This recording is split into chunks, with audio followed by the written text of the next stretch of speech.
चलो देखो, देखिए इधर बहुपद, बहुपद, बहुपद किसे कहते हैं? नाइन्थ का ना। देखिए आप लोग नाइन्थ में है ना जी, क्लास नाइन्थ, ठीक बा? क्लास नाइन्थ का ये बहुपद है, ठीक ना? अगर आपसे कोई पूछेगा कि बहुपद किसे कहते हैं, क्या बताएंगे? दो या दो से अधिक पद को बहुपद कहते हैं, या ऐसा बीजीय व्यंजक जिसमें चर की जो घात होती है एक पूर्ण संख्या होती है। चर की घात एक कौन संख्या होती है? एक पूर्ण संख्या होती है, ठीक ना? देखते हैं, ध्यान सही देखा। अब आपको पढ़ना है चर राशियां, अचर राशियां, बीजीय व्यंजक। चर राशियां किसे कहते हैं? अचर राशियां किसे कहते हैं? बीजीय व्यंजक किसे कहते हैं, ठीक ना? चर राशियां किसे कहते हैं बताएं? चर राशियां वे राशियां जिसका जो मान होता है अनिश्चित होता है। चर राशियां माने क्या? वे राशियां जिसका मान क्या होता है? अनिश्चित होता है, उसे कौन राशियां कहते हैं? चर राशियां कहते हैं। माने वे राशियां जिसका मान क्या होता है? अनिश्चित होता है। अनिश्चित होता है उसे कौन राशियां कहते हैं? चर राशियां कहते हैं, ठीक ना? जिसका मान क्या होता है? अनिश्चित होता है, उसे चर राशियां कहते हैं, ठीक? अच्छा ये बताओ, एग्जाम्पल बता रहे एक्स वाई जेड सो ना जी, ये कौन राशियां है? चर राशियां। एक्स वाई जेड, ठीक ना? ये कौन राशियां है? चर राशियां। अचर राशियां, अच्छा देखो, चरो राशि दो प्रकार के होला, स्वतंत्र चर, प्रतंत्र चर। जब 11 में जो बोलो 12 में तो पढ़, ठीक ना? अचर राशियां वे राशियां जिसका मान क्या होता है? निश्चित होता है। तो निश्चित हुई तो तारीख हुई, 2 हुई, 3 हुई, 100 अंडर जितना भी अंक हुई, कौन राशि है? चर राशि है, अचर राशि है। कौन राशि है? अचर राशि है, ठीक ना? जैसे मान लो कि 1 2 3 ABC, ठीक ना? ये कौन राशि है? अचर राशि। अब देखा तनी ध्यान से है बीजीय व्यंजक। बीजीय व्यंजक अगर आपसे कोई पूछेगा तो बताइएगा कि चर और अचर राशियों से मिलाकर, यानी चर और अचर राशियों से मिलाकर जो व्यंजक प्राप्त होता है या जो पद प्राप्त होता है उसे बीजीय व्यंजक कहते हैं। चर से अचर से दोनों से मिलाकर जो व्यंजक प्राप्त होता है या जो पद प्राप्त होता है उसको हम बोलते हैं कौन? ठीक है। चर और अचर राशियों से मिलाकर जो व्यंजक प्राप्त होता है, जो व्यंजक का होता है प्राप्त होता है, उसे कौन राशियां कहते हैं? मैंने उसे क्या कहते हैं? बीजीय व्यंजक कहते हैं। बच्चा देखिए इधर, देखा बुझाता ना?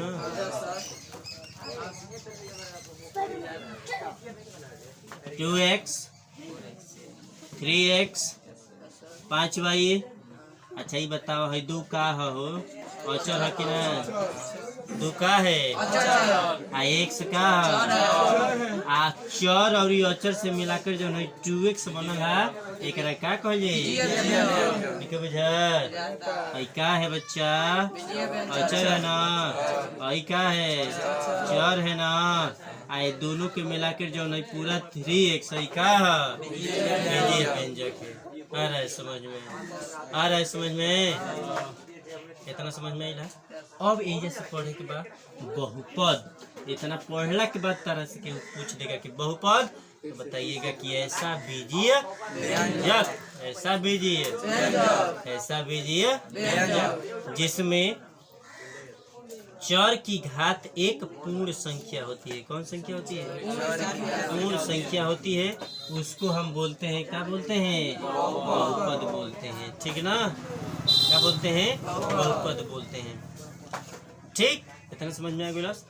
अब देखो एक चीज और है कि बहुपद के पहचान करे खातिर कि बहुपद के पहचान किस तरह से करेंगे, ठीक है ना? ये तरह के मिठा दे, ठीक ना? अब जैसे पत्थर के बताओ तनी बहुपद के पहचान, ठीक ना? ध्यान से देखो बहुपद बहुपद के पहचान। चलिए देखिए,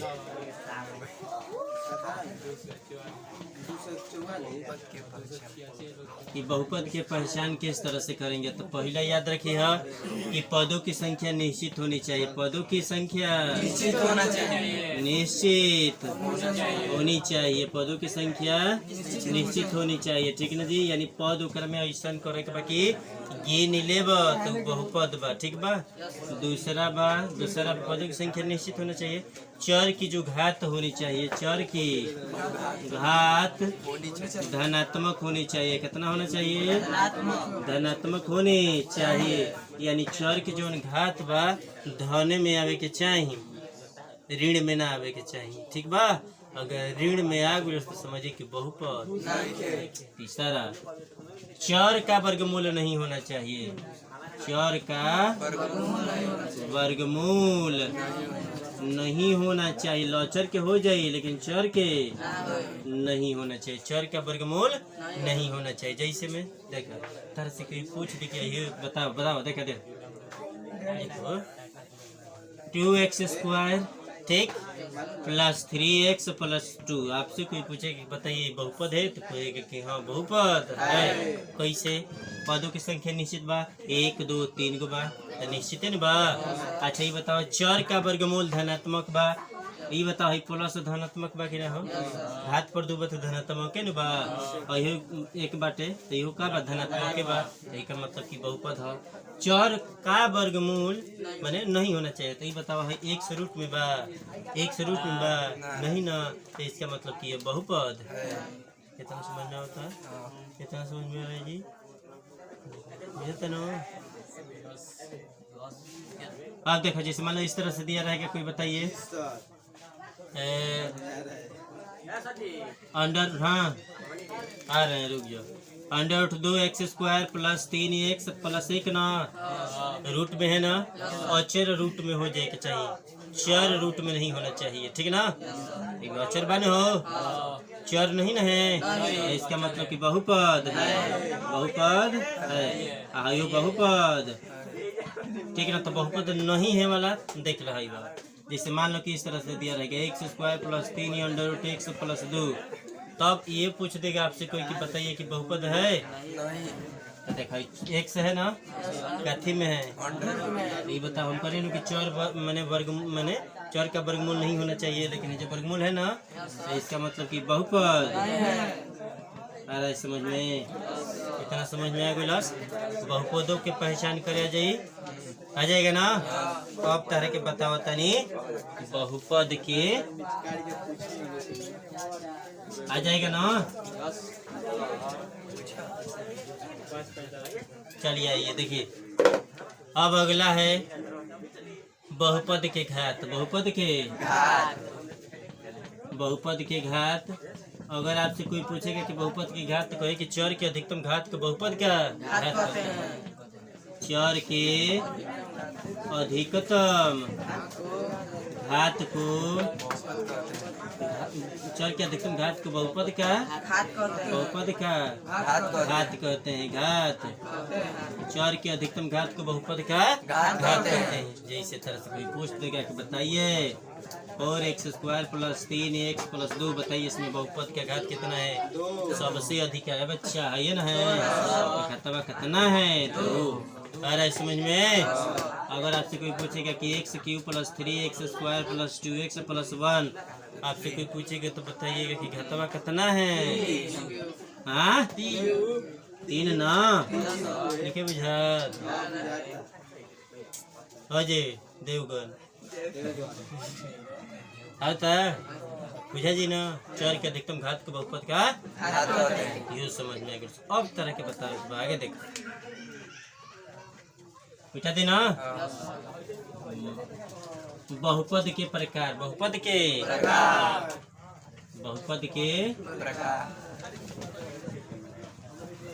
ए बबुआ, बहुपद के प्रकार होला घात के आधार पर, कथी के आधार पर?